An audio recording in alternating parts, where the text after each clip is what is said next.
ఈ క్రింది పదార్థాలలో వేనిలో మానవ దేహానికి కావలసిన ఇనుము లభ్యమవుతుంది. ఆన్సర్ ఆప్షన్ 4 పైవన్నీ.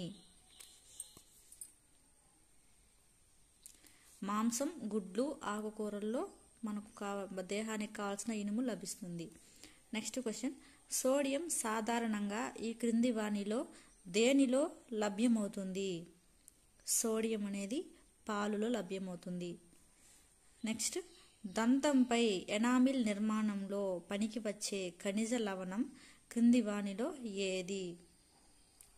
దీనికి answer option 4 fluorine.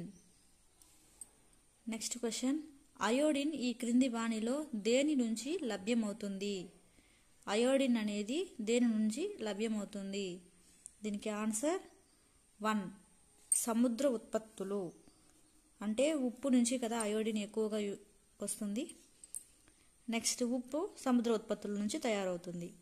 Next question, master gland అని ఏ గ్రంథిని పిలుస్తారు?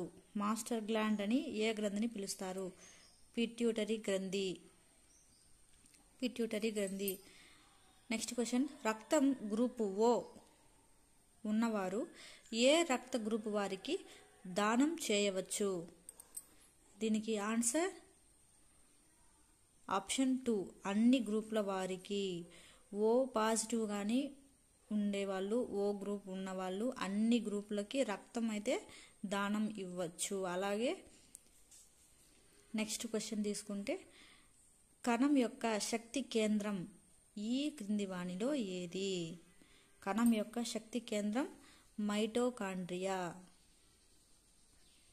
కణ శక్తిగారాలు అంటారు మైటోకాండ్రియాని.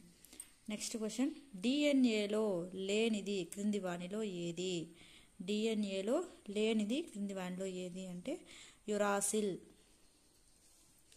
నెక్స్ట్ క్వశ్చన్, ఆర్ఎన్ఏ అణువులో లేనిది. ఆర్ఎన్ఏ అణువులో లేనిది థయామిన్. నెక్స్ట్ క్వశ్చన్, నిర్జీవాలలో పరమాణువులు ఒకే రకమైనవి కలిసి ఏమి ఏర్పడుతుంది? ఆన్సర్ ఆప్షన్ 1 అణువు.